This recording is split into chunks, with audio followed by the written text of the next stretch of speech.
بسم الله الرحمن الرحيم. انظر كيف ضربوا لك الأمثال فضلوا فلا يستطيعون سبيلا تبارك الذي إن شاء جعل لك خيرا من ذلك جنات تجري من تحتها الأنهار ويجعل لك قصورا. അസ്സലാമു അലൈക്കും വറഹ്മത്തുള്ളാഹി വബറകാത്ത്. ഖുർആൻ പദം 1201 ദിവസത്തിലേക്ക് എല്ലാവരെയും ഹാർദമായി സ്വാഗതം ചെയ്യുന്നു. പരിശുദ്ധ ഖുർആനിലെ 25-ാമത്തെ അധ്യായമായ സൂറത്തുൽ ഫുർഖാനിലെ 9-10 ആയത്തുകളാണ് ഇന്ന് പഠനവിധേയമാക്കുന്നത്. ക്ലാസ് ആരംഭിക്കുന്നതിനായി ആദരണീയനായ ഡോക്ടർ എ വിലായത്തുള്ള സാഹിബിനെ ക്ഷണിക്കുന്നു. അസ്സലാമു അലൈക്കും വറഹ്മത്തുള്ളാഹി വബറകാതുഹു. അഊദു ബില്ലാഹി മിനശ് ശൈത്വാനിർ റജീം. ബിസ്മില്ലാഹിർ റഹ്മാനിർ റഹീം. انظر كيف ضربوا لك الأمثال فضلوا فلا يستطيعون سبيلا تبارك الذي إن شاء جعل لك خيرا من ذلك جنات تجري من تحتها الأنهار ويجعل لك قصورا صدق الله العلي العظيم. സൂറത്തുൽ ഫുർഖാനിലെ 9-10 ആയത്തുകളാണ് നിങ്ങളെ കേൾപ്പിച്ചിട്ടുള്ളത്. നബി സല്ലല്ലാഹു അലൈഹി വസല്ലം മക്കയിൽ അല്ലാഹു ചുമതലപ്പെടുത്തിയ ദൗത്യം നിർവഹിച്ചുകൊണ്ടിരിക്കുമ്പോൾ അദ്ദേഹത്തിന്റെ ആ പദവിയെയും ആ വിശിഷ്ടമായ ദൗത്യത്തെയും ഒക്കെ നിഷേധിച്ചുകൊണ്ട് അതിനൊന്നും യോഗ്യതയുള്ള ആളോ അല്ലെങ്കിൽ അതിന് പ്രാപ്തിയുള്ള ആളോ ഒന്നുമല്ല നബി സല്ലല്ലാഹു അലൈഹി വസല്ലം എന്ന വിധത്തിൽ അദ്ദേഹത്തെ ആക്ഷേപിക്കുകയും വിമർശിക്കുകയും ഒക്കെ ചെയ്തുകൊണ്ടിരുന്ന ആളുകൾ പല വിധത്തിലുള്ള വിവരണങ്ങളാണ് വിമർശനത്തിന് വേണ്ടി ആക്ഷേപിക്കുന്നതിന് വേണ്ടി ഉന്നയിക്കുകയുണ്ടായത്. അവര് നബി സല്ലല്ലാഹു അലൈഹി വസല്ലമയെ ഭക്ഷണം കഴിക്കുകയും അങ്ങാടിയിലൂടെ നടക്കുകയും ചെയ്യുന്ന ആള് എങ്ങനെയാണ് പ്രവാചകനാവുക എന്നതാണ് ഉന്നയിച്ച ഒരു കാര്യം. മറ്റൊന്ന്, ഇയാളുടെ കൂടെ എന്താണ് ഒരു മലക്കൊന്നും ഇല്ലാത്തത്? ഒരു മാലാക അകമ്പടി സേവിക്കുന്നവനായിട്ടല്ലാതെ ഒരു പ്രവാചകൻ ഉണ്ടാവൂ എന്നതായിരുന്നു അവരുടെ ഒരു ചോദ്യം. വേറെ ഒന്ന്, ഇയാൾക്ക് എന്തേ ഒരു നിധിയൊന്നും നൽകപ്പെടാത്തത്? ഇങ്ങനെ ഒന്നിനും വകയില്ലാത്ത ദാരിദ്ര്യം അനുഭവിക്കുന്ന ഒരാളെയാണോ പ്രവാചകനായിട്ട് നിയോഗിക്കുക? അങ്ങനെ ദൈവത്തിന്റെ സ്വന്തം ആളാണെങ്കിൽ അയാൾക്ക് ആവശ്യമായ ഒരു സമ്പത്തൊക്കെ ലഭിക്കുന്ന വിധത്തിൽ ഒരു നിധി അയാൾക്ക് നൽകുമായിരുന്നില്ലേ എന്നാണ് അവർ ഉന്നയിച്ച മറ്റൊരു ചോദ്യം. വേറെ ഒന്ന്, എന്തുകൊണ്ട് ഇയാൾക്കൊരു തോട്ടം നൽകപ്പെട്ടില്ല? ആവശ്യമുള്ളതൊക്കെ പറിച്ച് തിന്നാനെങ്കിലും ഉപകരിക്കുമായിരുന്നുവല്ലോ. അങ്ങനെയുള്ള ഒരു തോട്ടം പോലും പടച്ച തമ്പുരാൻ അയാൾക്ക് നൽകിയിട്ടില്ല. എന്നിട്ട് പിന്നെ എങ്ങനെയാണ് ഇയാള് പ്രവാചകനായിട്ട് നിലകൊള്ളുക? ജനങ്ങൾ ബഹിഷ്കരിക്കുന്ന, ജനങ്ങളെ ഒറ്റപ്പെടുത്തുന്ന ഒക്കെ അനുഭവങ്ങളല്ലേ അയാൾ നേരിടേണ്ടി വരുന്നത് എന്നാണ് അവര് പറഞ്ഞുകൊണ്ടിരുന്ന മറ്റൊരു കാര്യം. ഇനിയും അവര് പറഞ്ഞുകൊണ്ടിരുന്നത് ഇയാള് സിഹർ ബാധിച്ച ഒരാളാണ്, മാരണം ഫലിച്ചിരിക്കുകയാണ് ഇയാളുടെ മേൽ, അതുകൊണ്ട് ഇയാളെന്തോ ഭ്രാന്ത് വിളിച്ചു പറയുകയാണ് എന്നതാണ്. അപ്പൊ ഇങ്ങനെ വ്യത്യസ്തങ്ങളായിട്ടുള്ള ആരോപണങ്ങളും ആക്ഷേപങ്ങളുമാണ് ഇവർ ഉന്നയിക്കുന്നത്. ഒരേ കൂട്ടർ തന്നെ തുടരെ ഒരേ ആക്ഷേപമോ ഒരേ ആരോപണമോ അല്ല ഉന്നയിക്കുന്നത്. ചിലപ്പോ അവര് ഈ ഒരു കാര്യം ചൂണ്ടിക്കാണിക്കും, വേറൊരു സമയത്ത് വേറൊന്ന് പറയും. അപ്പോ ഒരു പറഞ്ഞ കാര്യത്തില് ആക്ഷേപമായിട്ട് ആരോപണമായിട്ട് ഉന്നയിക്കുന്ന കാര്യത്തില് അങ്ങനെ ഉറച്ചു നിൽക്കുന്ന ഒരു രീതിയും അവർക്കില്ല. ഈ ഒരു കാര്യമാണ് അല്ലാഹു നമ്മൾ ഇന്ന് വായിച്ചു വെച്ചിട്ടുള്ള ആയത്തുകളിൽ ചൂണ്ടിക്കാണിക്കുന്നത്. ഈ പ്രതിയോഗികള്, ശത്രുപക്ഷത്തുള്ള ആളുകൾ നബി സല്ലല്ലാഹു അലൈഹി വസല്ലമയുടെ പ്രവാചകത്വത്തെ നിഷേധിക്കുന്ന അദ്ദേഹത്തെ പരിഹസിക്കുകയും ആക്ഷേപങ്ങൾ അദ്ദേഹത്തിന്റെ മേൽ ചൊരിയുകയും ചെയ്തുകൊണ്ടിരിക്കുന്ന ആളുകൾ യഥാർത്ഥത്തിൽ എത്ര ഗൂഢമായ, എത്ര ബുദ്ധിശൂന്യമായ കാര്യമാണ് ചെയ്തുകൊണ്ടിരിക്കുന്നത് എന്നതാണ് അള്ളാഹു വ്യക്തമാക്കുന്നത്. ആ ആയത്തുകളുടെ ആശയം നമുക്ക് ഒന്ന് വിശകലനം ചെയ്യാം. ഉള്ളുർ കൈഫ ലറബു ലക്കൽ അംസാൽ. പ്രവാചകരെ താങ്കളൊന്ന് നിരീക്ഷിക്കുക. ഉള്ളുർ, താങ്കളൊന്ന് കാണുക, നോക്കിക്കാണുക, നിരീക്ഷിക്കുക. കൈഫ ലറബു ലക്കൽ അംസാൽ. അവരെങ്ങനെയാണ്, ഏതു വിധത്തിലാണ് താങ്കൾക്കായിട്ട് പല ഉപമകളും നടത്തുന്നത്, താങ്കൾ എന്തൊക്കെയായിട്ടാണ് അവര് വിവരിക്കുന്നത് എന്നത്. താങ്കൾ അതാണ് ഇതാണ് എന്ന വിധത്തില് അവര് പല ഉദാഹരണങ്ങളും ഉപമകളും വെച്ചുകൊണ്ടാണല്ലോ വിവരിക്കുന്നത്. താങ്കൾക്ക് ഭ്രാന്താണ്, അല്ലെങ്കിൽ താങ്കൾ കവിയാണ്, താങ്കൾ വേറെ മാരണം ബാധിച്ച ആളാണ്, അങ്ങനെയൊക്കെയുള്ള വിവരണങ്ങളാണല്ലോ. അപ്പൊ അവരെന്തൊക്കെയാണ്, എന്തൊക്കെ വിധത്തിലാണ് ഈ കൂട്ടര് എന്തൊക്കെ ന്യായങ്ങളും വാദങ്ങളും ഉന്നയിച്ചുകൊണ്ടാണ് താങ്കളെ കുറിച്ച് സംസാരിച്ചു കൊണ്ടിരിക്കുന്നത് എന്നതൊന്ന് ശ്രദ്ധിച്ചു നോക്കൂ. അതൊന്ന് ശ്രദ്ധിച്ചു കേട്ടു നോക്കൂ. ഉള്ളൂർ കൈഫ ദറബൂലക്കല്ല. എന്നിട്ട് എന്താ സംഭവിക്കുന്നത്? ഫദല്ലു. ഇങ്ങനെ അവര് തന്നെ ഓരോന്ന് പറഞ്ഞ് അവര് തന്നെ ആകെ ആശയക്കുഴപ്പത്തിലായിരിക്കുകയാണ്, വഴി പഴിച്ചു പോവുക. അവര് ആദ്യം പറഞ്ഞതിൽ ഉറച്ചു നിന്ന് അത് ഗൗരവത്തിൽ ഉന്നയിച്ച ഒരു ആരോപണമാണ്, ആക്ഷേപമാണ് എന്ന നിലക്ക് അതിൽ സ്റ്റിക്ക് ഓൺ ചെയ്യുന്ന ഒരു നിലപാട് അവരിൽ നിന്ന് കാണാൻ പറ്റിയിട്ടില്ല. മറിച്ച് അവരൊന്ന് പറഞ്ഞ് പിന്നെ അതിൽ നിന്ന് തെന്നിപ്പോയി വേറൊന്നിലേക്ക് എത്തി, അതിൽ നിന്ന് തെന്നിപ്പോയി വീണ്ടും മറ്റൊന്നിലേക്ക് എത്തി. അങ്ങനെ ഒന്നിലും ഉറച്ചു നിൽക്കാൻ കഴിയാത്ത വിധത്തിൽ ഫളല്ലു, അവര് പിഴച്ചു പോവുകയാണ്. ആരോപണങ്ങൾ ഉന്നയിക്കുന്ന ആളുകൾ അത് ഗൗരവപൂർവം, ഉദ്ദേശപൂർവം കാര്യങ്ങൾ മനസ്സിലാക്കിക്കൊണ്ട് പറയുന്നതാണെങ്കിൽ ആ പറഞ്ഞ കാര്യത്തില് തുടക്കം മുതൽ അവസാനം വരെ ഉറച്ചു നിൽക്കും. അവർക്ക് അതിലൊരു കൺസിസ്റ്റൻസി ഉണ്ടാവും, ഒരു നൈരന്തര്യം അവരതിൽ കാണിക്കും. നിരന്തരമായിട്ട് അത് തന്നെ പറയും. അപ്പൊ ആ പറയുന്ന കാര്യത്തിന് ഒരു അടിത്തറ ഉണ്ട് എന്ന് ബാക്കിയുള്ളവർക്ക് മനസ്സിലാവും. പക്ഷെ പറയുന്ന ആൾക്ക് തന്നെ ആ പറഞ്ഞുകൊണ്ടിരിക്കുന്ന കാര്യത്തിൽ ആത്മവിശ്വാസമില്ല എന്നതാണ് അവര് നിരന്തരം അഭിപ്രായങ്ങൾ മാറ്റി പറയുന്നതിന്റെ കാരണം എന്നാണ് അള്ളാഹുവിടെ ചൂണ്ടിക്കാണിക്കുന്നത്. ഉള്ളൊരു കൈഫ ദറബൂലക്കൽ അംസാൽ. ശ്രദ്ധിക്കൂ പ്രവാചകരെ, താങ്കളൊന്ന് നിരീക്ഷിച്ചു നോക്കൂ. എന്തൊക്കെ ന്യായങ്ങളാണ് ഇവര് താങ്കൾക്കെതിരെയായിട്ട് ഉന്നയിക്കുന്നത്, എന്തൊക്കെ തരം ഉപമകൾ വെച്ചുകൊണ്ടാണ് ഇവര് താങ്കളെ കുറിച്ച് സംസാരിക്കുന്നത്. എന്നിട്ടോ ലറബൂലക്കൽ അംസാൽ എന്ന് പറഞ്ഞ താങ്കളെ പറ്റി പറയാൻ വേണ്ടി അവർ ഉപമകളെ പ്രയോജനപ്പെടുത്തുകയാണ്. മസൽ എന്നതിന്റെ ബഹുവചനാണ് അംസാൽ. ഉപമകൾ താരതമ്യത്തിന് ഉപയോഗിക്കുന്ന ഒരു സംഗതി എന്നൊക്കെയുള്ള അർത്ഥത്തിലാണ്. അപ്പോ ഓരോ ഘട്ടത്തിലും ഓരോ മസലാണ് അവർക്ക് പറയാനുള്ളത്. ആ ഓരോ മസലിനും ഓരോ ന്യായമുണ്ട്, ഓരോ വാദമുണ്ട്. ഇങ്ങനെ വ്യത്യസ്തമായ വാദങ്ങളും ന്യായങ്ങളും ഉന്നയിച്ചുകൊണ്ടാണ് താങ്കളെ അവര് ആക്ഷേപിക്കുന്നത്. അതുകൊണ്ട് എന്താ ഫലം ഉണ്ടായത്? ഫളല്ലു, അവരാകെ പിഴച്ച അവസ്ഥയിലായി. പിഴച്ച അവസ്ഥയിലായി എന്ന് പറഞ്ഞാൽ സത്യമാർഗത്തുനിന്നോ സന്മാർഗത്തുനിന്നോ അകന്നു പോയി എന്ന് മാത്രമല്ല, അതേതായാലും അവരങ്ങനെ തന്നെയാണ്. അതുകൂടാതെ അവർ പറഞ്ഞുകൊണ്ടിരിക്കുന്ന കാര്യത്തിൽ തന്നെ അവരാകെ ആശയക്കുഴപ്പത്തിലാണ്. അവർക്ക് ആദ്യം പറഞ്ഞത് തുടരെ പറയാൻ പറ്റുന്നില്ല. തുടക്കത്തിൽ ഉന്നയിച്ച ആക്ഷേപങ്ങള് നിരന്തരമായിട്ട് ഉന്നയിക്കാൻ പറ്റുന്ന ഒരു അവസ്ഥയിലല്ല അവരുള്ളത്. ഫളല്ലു, അവരാകെ ഒരു പിഴച്ച അവസ്ഥയിലായി, ആശയക്കുഴപ്പത്തിലായി. അവർക്ക് എന്താണ് തുടരെ പറയേണ്ടത്, യഥാർത്ഥത്തിൽ മുഹമ്മദ് ആരാണ്, എന്താണ് എന്ന് പറയാൻ അവർക്ക് സാധിക്കുന്നില്ല. പലപ്പോഴും അവർ പലതുമാണ് പറയുന്നത്. മുഹമ്മദ് നബി സല്ലല്ലാഹു അലൈഹി വസല്ലം ഒന്നാം നാൾ മുതൽ ജനങ്ങളോട് പറഞ്ഞുകൊണ്ടിരിക്കുന്ന ഒരേ ഒരു കാര്യമാണ്, പ്രപഞ്ചങ്ങളുടെ നാഥനായ അള്ളാഹുവിന്റെ ദാസനും സന്ദേശവാഹകനുമാണ് താൻ എന്നാണ് നബി സല്ലല്ലാഹു അലൈഹി വസല്ലം പറഞ്ഞുകൊണ്ടിരിക്കുന്നത്. തനിക്ക് ദൈവികമായി ചുമതല ഏൽപ്പിക്കപ്പെട്ടിട്ടുണ്ട്, ദൈവിക വെളിപ്പാടുകൾ ലഭിച്ചിട്ടുണ്ട്, താൻ പടച്ച തമ്പുരാന്റെ സന്ദേശവാഹകനാണ്, പ്രവാചകനാണ് എന്ന് പറഞ്ഞുകൊണ്ടാണ് അദ്ദേഹം ജനങ്ങളുടെ അടുക്കൽ വന്നിട്ടുള്ളത്.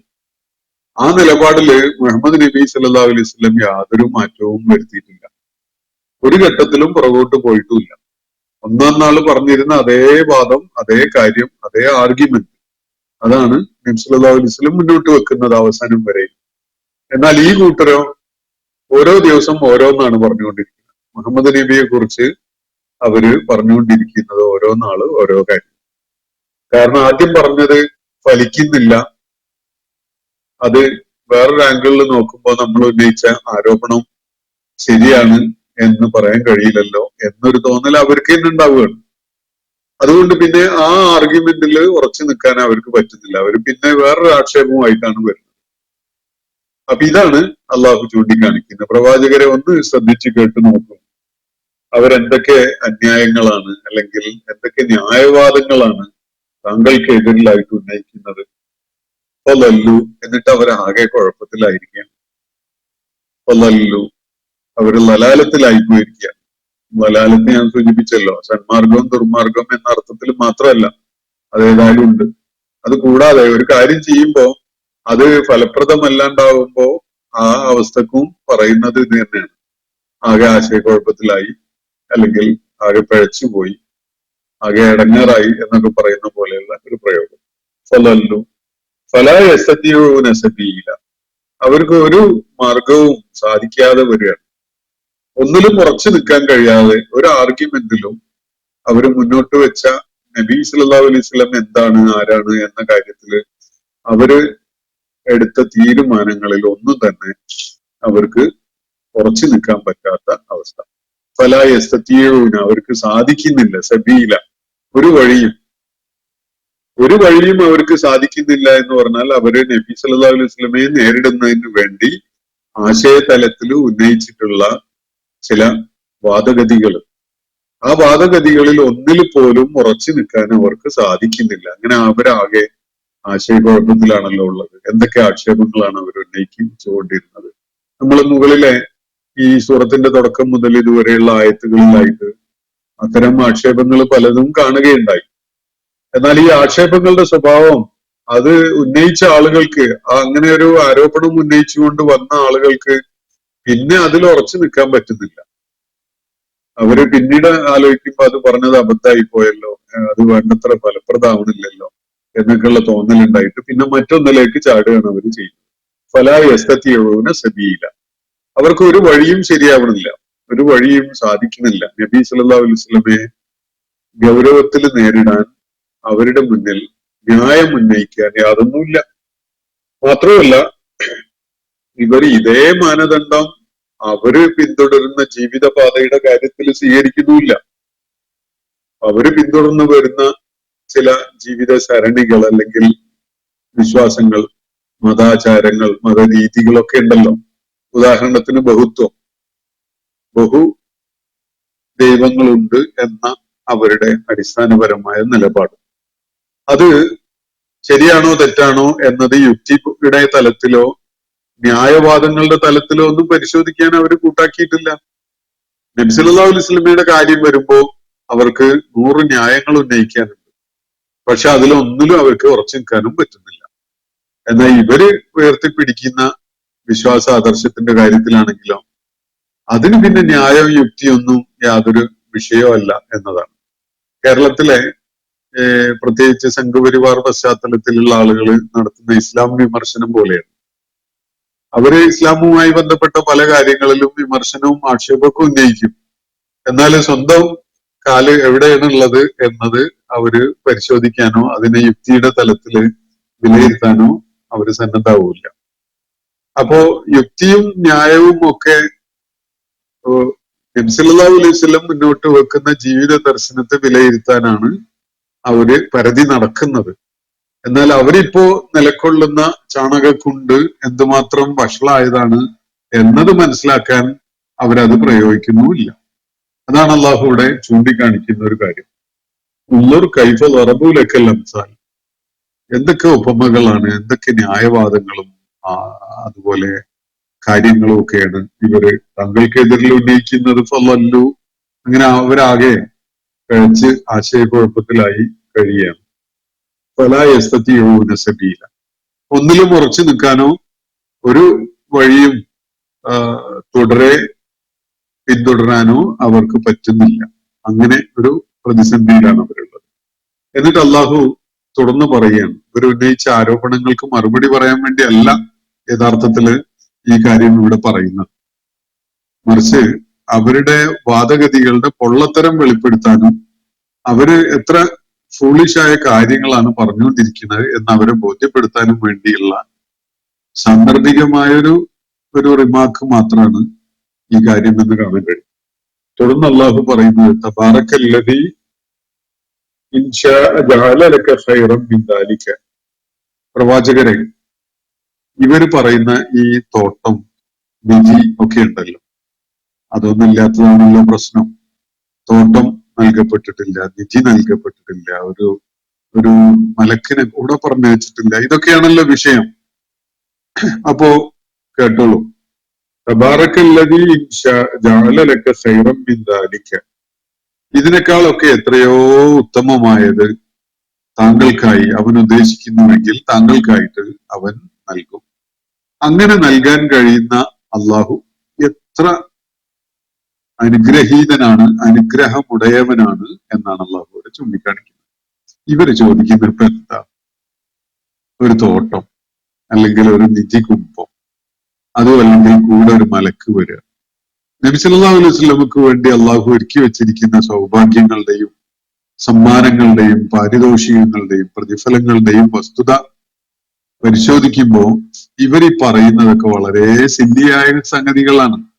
ഇതാണ് അവര് നബിക്കുണ്ടെങ്കിൽ, അതൊക്കെ നബീന്റെ കൂടെ ഉണ്ടെങ്കിൽ അവര് വിശ്വസിച്ചോളാം എന്നുള്ള നിലക്കാണെന്ന് തോന്നും കേട്ടാൽ. ഇപ്പൊ അത് ഉന്നയിക്കുന്നത് അത് കൂടെ ഇല്ലാത്തതുകൊണ്ടാണ്. ഇതൊക്കെ കൂടെ ഉണ്ടെങ്കിൽ അവര് വേറെ വല്ലതും ആയിരിക്കും അവിശ്വസിക്കാനായിട്ട് കാരണമായി കണ്ടുപിടിക്കുക. അപ്പോ ഇവരുടെ മനോഗതം എന്താണ് എന്നത് വ്യക്തമാണ്. അതുകൊണ്ടാണ് അള്ളാഹു ചൂണ്ടിക്കാണിക്കുന്നത്, തബാറക, അനുഗ്രഹീതനായിരിക്കുന്നു, അനുഗ്രഹമുടയവനായിരിക്കുന്നു, അല്ലെങ്കിൽ എല്ലാറ്റിന്റെയും ഉടമസ്ഥത കൊണ്ട് അനുഗ്രഹം ഉള്ളവനായിരിക്കുന്നു എന്നാണ് അള്ളാഹുവിടെ പറയുന്നത്. ഈ സൂറത്തിന്റെ തുടക്കത്തിൽ തന്നെ ഉപയോഗിച്ച പദമാണത്, തബാറക.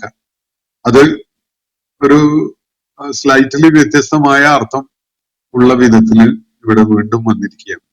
തബാറക്കല്ലദീ, അവൻ അനുഗ്രഹപൂരിതനായിരിക്കുന്നു. ആരാണ്? ഇൻഷാ, അവൻ ഉദ്ദേശിക്കുന്നുവെങ്കിൽ, ജഅല ലക ഖൈറൻ മിൻ ദാലിക, ഇവര് ചൂണ്ടിക്കാണിക്കുന്നതിനേക്കാളൊക്കെ എത്രയോ മെച്ചപ്പെട്ട ഖൈറ് അവൻ താങ്കൾക്കായിട്ട് ഒരുക്കി തരും. എന്തൊക്കെയാണത്? ചില ഉദാഹരണങ്ങൾ അള്ളാഹുവിടെ പറയുകയാണ്. ജന്നാത്തിൻ തജ്രീ മിൻ തഹ്തിഹൽ അൻഹാർ. ഇവര് ചോദിക്കുന്ന ഒരു തോട്ടം ആണല്ലോ, ഒരു തോട്ടമല്ല, തോട്ടങ്ങൾ തന്നെയാണ്. അതും ഏറ്റവും ഐഡിയലായ വിധത്തിലുള്ള തോട്ടം. തജ്രീ മിൻ തഹ്തിഹൽ അൻഹാർ. അതിനേക്കാളും ആകർഷണീയമായ ഒരവസ്ഥ ഏത് തോട്ടത്തിനാണ് ഉണ്ടാവുക? കീഴ്ഭാഗത്തുകൂടി അരുവികൾ എങ്ങനെ ഒഴുകിപ്പോകുന്ന, കാട്ടാറുകൾ എങ്ങനെ കളകള ശബ്ദത്തോടുകൂടി എങ്ങനെ ഒഴുകിപ്പോകുന്ന, അങ്ങനെ ഉള്ള, അല്ലെങ്കിൽ ഈ തോട്ടത്തിന്റെ ചാരത്തൂടെ അങ്ങനെ ഒരു വെള്ളം ഒലിച്ചിറങ്ങുന്ന ഒരു ചാലോ അരുവിയോ ഒക്കെ, അല്ലെങ്കിൽ ഒരു നദി തന്നെ അങ്ങനെയുള്ള അവസ്ഥയിൽ, അല്ലെങ്കിൽ ധാരാളം അരുവികൾ തലങ്ങും വലങ്ങും ഒഴുകിക്കൊണ്ടിരിക്കുന്ന വിധത്തിലുള്ള തോട്ടം, അങ്ങനെയുള്ള തോട്ടം മാത്രമല്ല, തോട്ടങ്ങൾ തന്നെ. ഇതൊക്കെ തന്നെ അള്ളാഹു പ്രവാചകരെ താങ്കൾക്കായിട്ട് അവൻ ഉദ്ദേശിക്കുന്നുവെങ്കിൽ ഒരുക്കി വെക്കുന്നുണ്ട്. പിന്നെ നിധി കുംഭങ്ങളുടെ കാര്യങ്ങളൊക്കെ പറഞ്ഞല്ലോ, കെൻസിന്റെ കാര്യം. എന്തിനാണത്? വയജാലക്ക, അവൻ താങ്കൾക്കായിട്ട് ഒരുക്കി തരുന്നു ഹുസൂറ, വലിയ ഉന്നതങ്ങളായ ഭവനങ്ങൾ. താങ്കൾക്കായിട്ട് വലിയ ഹുസൂറ് തന്നെ, സൗധങ്ങൾ, വൻ സൗധങ്ങൾ. ഖസർ എന്ന് പറഞ്ഞാല് കൊട്ടാരം എന്നാണ് അർത്ഥം. ഖസർ, വലിയ കെട്ടിടം. രാജാക്കന്മാരും ഭരണാധികാരികളും ഒക്കെ താമസിക്കുന്ന വിധത്തിലുള്ള വലിയ കൊട്ടാര സമാനമായ നിർമ്മിതികളാണ് ഖസർ കൊണ്ട് ഉദ്ദേശിക്കുന്നത്.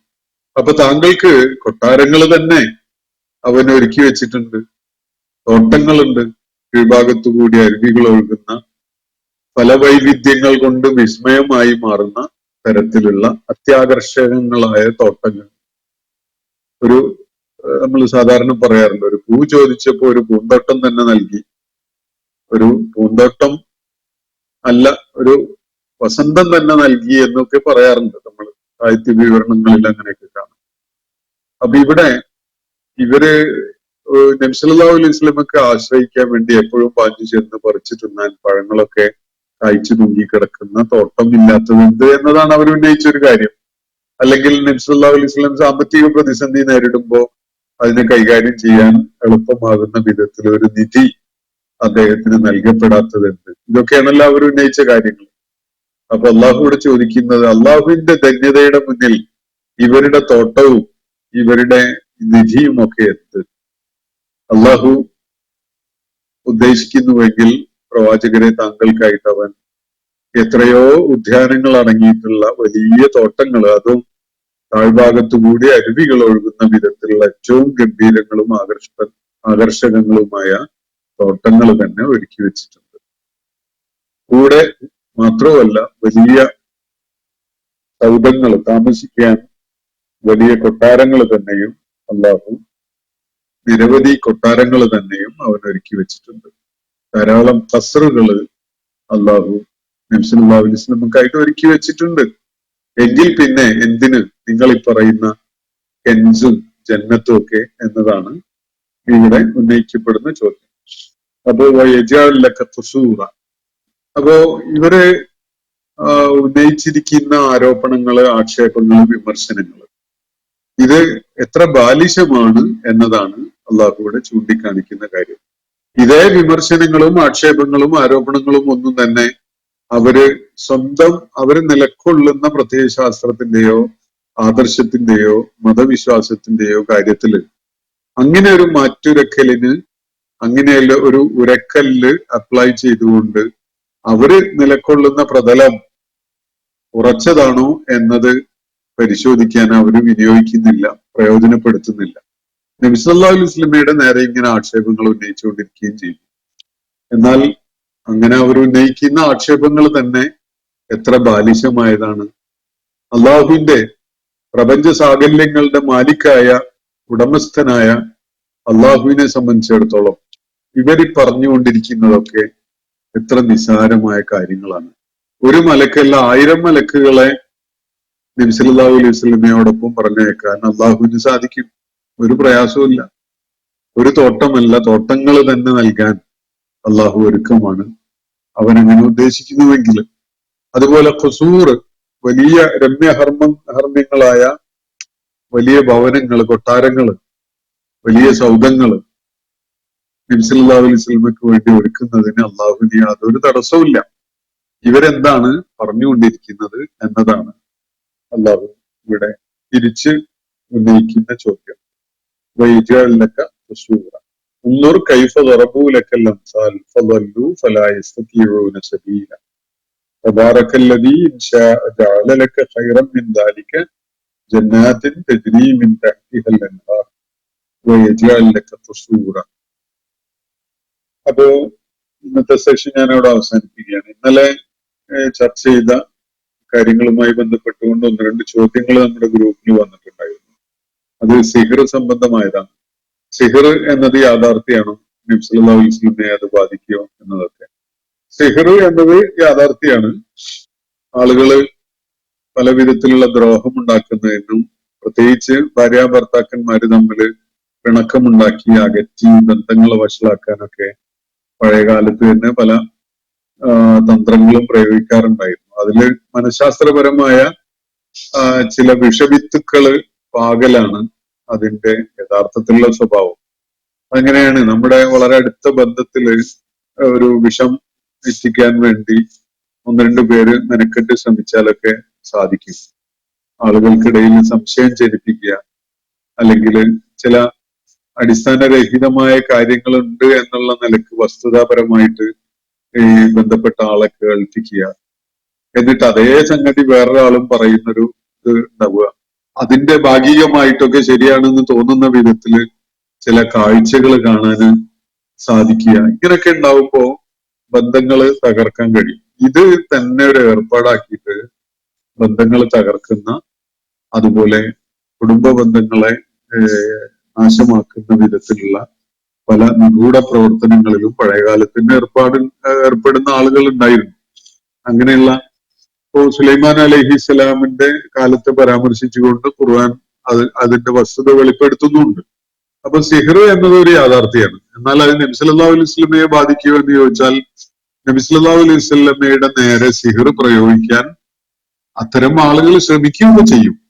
പക്ഷെ അത് ഒരു പനിയോ തലവേദനയോ ഒക്കെ ആയിട്ട് അങ്ങ് തീരെ ഉണ്ടാവുള്ളൂ. കാരണം അള്ളാഹുവിന്റെ ദൂതനെ ഏറ്റവും മഹത്തരമായ ഒരു ദൗത്യം നിർവഹിക്കാൻ വേണ്ടി അള്ളാഹു പറഞ്ഞയച്ചിട്ടുള്ളതാണ്. ആ ദൗത്യ നിർവഹണത്തിന് സന്ദേശം ഇങ്ങനെയുള്ള ബാഹ്യമായ ഇടപെടൽ കാരണമായിട്ട് നാശമാകുന്നു എന്ന് ഒരിക്കലും വരില്ല. അള്ളാഹുവിന്റെ സംരക്ഷണം അദ്ദേഹത്തിന് തീർച്ചയായിട്ടും ഉണ്ടാകും. അത് ശാരീരികമായ ചിലപ്പോ പനിയോ തലവേദനയോ പോലെയുള്ള സംഗതികളൊക്കെ ഉണ്ടല്ലോ, ചില ലക്ഷണങ്ങളാണത്. അത് ചിലപ്പോ രോഗത്തെ പ്രതിരോധിക്കാൻ അല്ലെങ്കിൽ ഇങ്ങനെയുള്ള ഈവിൾസിനെ പ്രതിരോധിക്കാൻ മനസ്സും ശരീരവും പ്രയത്നിക്കുമ്പോൾ ഉണ്ടാകുന്ന ഒരു ലക്ഷണം മാത്രമായിട്ടേ അത് കാണാൻ പറ്റുള്ളൂ. യഥാർത്ഥത്തില് പനിയും തലവേദനയും ഒന്നും രോഗമല്ല. രോഗത്തെ ശരീരം പ്രതിരോധിക്കുമ്പോൾ പ്രകടമാവുന്ന ലക്ഷണങ്ങളാണ് പനിയും തലവേദനയൊക്കെ പോലെ. അപ്പൊ നബി സല്ലല്ലാഹു അലൈഹി വസല്ലമക്ക് അള്ളാഹുവിന്റെ സംരക്ഷണം ഉണ്ട്. അതുകൊണ്ട് തന്നെ അദ്ദേഹത്തിന്റെ ദൗത്യ നിർവഹണത്തിനെ തടസ്സപ്പെടുത്തുന്ന അല്ലെങ്കിൽ അതിനെ വികലമാക്കുന്ന വിധത്തിലുള്ള ഒരു സിഹറും ആർക്കും അദ്ദേഹത്തിന്റെ മേൽ ചെയ്യാൻ സാധ്യമല്ല. എന്നതിന്റെ അർത്ഥം ആരും അദ്ദേഹത്തിന്റെ മേൽ സിഹർ ചെയ്യൂല എന്നല്ല. സിഹർ പലരും ചെയ്തെന്ന് വരും.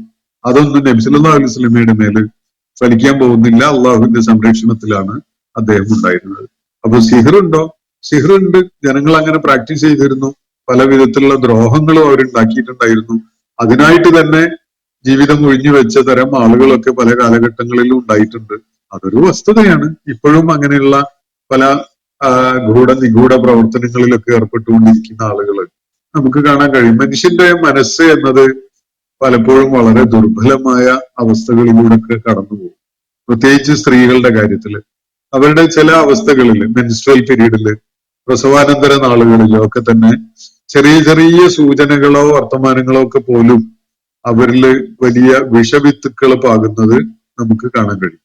കുടുംബത്തെ ആകെ നശിപ്പിക്കാന് അങ്ങനെയുള്ള ചില വിഷവിത്തുക്കള് മനസ്സിൽ പാകിയാല് ചിലർ ഉദ്ദേശപൂർവം അതിനുവേണ്ടി തുനിഞ്ഞിറങ്ങിയാലൊക്കെ സാധിക്കും. അങ്ങനെയുള്ള വിധത്തിലുള്ള പല പ്രവർത്തനങ്ങളിലും പലരും ഏർപ്പെടാറുണ്ട്. പഴയ കാലത്തുണ്ടായിരുന്നു. അങ്ങനെയുള്ള നിഗൂഢമായ പ്രവർത്തനങ്ങളെയാണ് സിഹർ എന്ന് പറയുന്നത്. അപ്പൊ പണ്ട് ആളുകള് ഈ സിഹർ ആരെങ്കിലും ചെയ്യുന്നത് കൊണ്ടാണ് ഭ്രാന്ത് ഉണ്ടാവുന്നത് എന്നായിരുന്നു പഴയകാലത്ത് വിശ്വസിച്ചിരുന്നത്. അതുപോലെ തന്നെ ഭ്രാന്തിന് കാരണമായിട്ട് അവര് മനസ്സിലാക്കിയിരുന്ന ജിന്നുബാധയാണ്. അപ്പൊ ഇത് രണ്ടും ബന്ധമുണ്ട്.